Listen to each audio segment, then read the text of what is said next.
సమ్మర్లో అందరూ మామిడికాయ పచ్చడి అవి పెట్టుకొని తింటూ ఉంటారు కదా. మామిడికాయ పచ్చడి కాకుండా ఇది ఒకసారి ట్రై చేయండి. ఇది వచ్చేసి కొత్తిమీర పచ్చడి. As I said earlier, I always upload best versions of mind.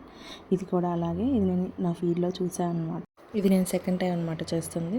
ఇది ఆంధ్ర వర్షన్ అయితే కాదు, కానీ మౌత్ వాటరింగ్ రెసిపీ అని మాత్రం చెప్తాను అనమాట. ఇన్స్టాంట్గా మనకి పుల్లగా కారంగా తినాలనిపించినప్పుడు ఇది చాలా బెస్ట్ ఆప్షన్. అండ్ కొత్తిమీర ఫ్లేవర్ ఇష్టపడే వాళ్ళకి చాలా అంటే చాలా నచ్చుతుంది. వీడియోలో చూపించిన విధంగా ఆవాలు, మెంతులు, ధనియాలు ఫ్రై చేసి పొడి చేసి పక్కన పెట్టుకోవాలి. చింతపండును కొంచెం ఫ్రై చేసి పక్కన పెట్టుకోవాలన్నమాట. ప్యాన్లో కొంచెం ఆయిల్ పోసుకొని ఆనియన్స్, అందులో నేను కొంచెం ఉల్లిపాయలు కూడా వేసాను. ఉంటే వేయండి, లేకపోతే స్కిప్ చేయొచ్చు. ఆనియన్స్ మంచిగా ఫ్రై అయినాక అందులో కొత్తిమీర పొడిసి బాగా వేపుకోవాలన్నమాట. అందులోనే కొంచెం కల్లుప్పు వేసుకొని ఫ్రై చేసి పక్కన పెట్టుకోవాలి.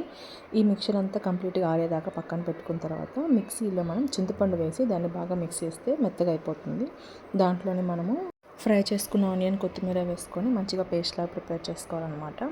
అది మొత్తం తీసుకొని మనం పోపు పెట్టుకున్న తర్వాత ఆ పోపులో ట్రాన్స్ఫర్ చేసి నూనెలో కొంచెం మగ్గినాక కొంచెం మనకి టేస్ట్కి సరిపడా కారం వేసుకొని ముందుగా పొడి చేసి పెట్టుకున్నాం కదా, ఆ పొడి కూడా వేసుకోవాలన్నమాట. ఇందులో కొంచెం ఆయిల్ తక్కువ అనిపించింది, అందుకని ఆయిల్ కొంచెం లాస్ట్లో యాడ్ చేశాను. కానీ పర్ఫెక్ట్గా సరిపోయిందనమాట. ఇంకా ఎన్ని రోజులు ఉంటుంది అంటే, నేను ఫస్ట్ టైం చేసినప్పుడు బయటే 1.5 మంత్ నిల్వ ఉందన్నమాట.